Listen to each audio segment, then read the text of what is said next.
महाराज की जय हो। महाराज जिंदाबाद। महाराज देखो क्या बोल रहा है। बोल रहा है महाराज जिंदा लाश। अरे नहीं नहीं महाराज, मैंने जिंदाबाद बोला। ये भड़का रहा महाराज आपको, मैंने जिंदाबाद ही बोला। महाराज आपके कान की मशीन गिर गई महाराज, शायद इस वजह से गलत सुनाई दिया होगा। मैंने जिंदाबाद ही बोला था। ओ, मशीन गिर गई।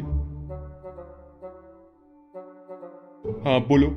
मैं बोल रहा था महाराज जिंदाबाद, आप जिंदाबाद। महाराज वो मैं प्रजा के पास से आ रहा हूँ, उनमें कॉन्फिडेंस कम हो रहा है आपके प्रति। आपने बहुत समय से अशर्फियां नहीं बांटी। ये अशर्फियां क्या होती है बाबू? अरे वो ऐसे स्क्वायर शेप के डब्बे में नहीं आती हैं, स्क्वायर शेप की बनी हुई वाइट वाइट कलर की।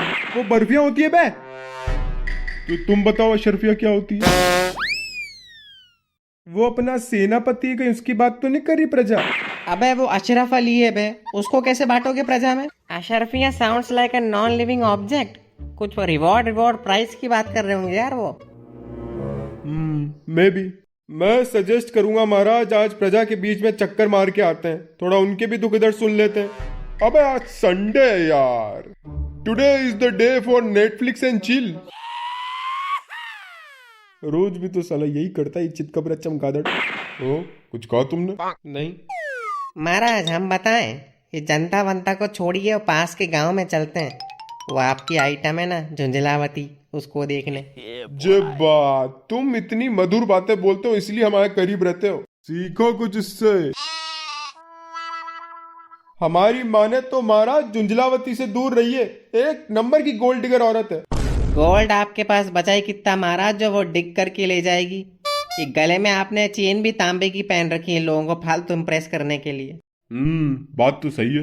अरे पर महाराज ये बात उसको थोड़ा ना पता है कि सारा गोल्ड बेच के आपने स्टॉक मार्केट में इन्वेस्ट कर दिया और आप लॉस खा के बैठे हो। वो तो ये समझ रही ना, भाई साहब बनिए का बेटा है, बहुत पैसा होगा, लूट लूंगी साले को। अरे सही बताए महाराज, ये जेलस है आपसे। इसके लव लाइफ के कुकर में प्यार की खिचड़ी पकी नहीं रही है, इसीलिए जबरन आपके और झुंझलावती के सामने कुंडली मार के बैठा है। हम ऐसा काय करेंगे महाराज? बताइए, सोचिए, आप सोचिए।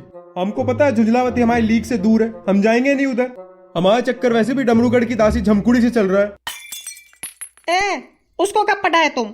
6 महीने हो गए दादा। Now we are in a serious relationship. साला रिचार्ज हमसे कराती है और बातें किसी और से। ले साला, दासियां भी तुम दोनों के साथ टाइम पास कर रही हैं।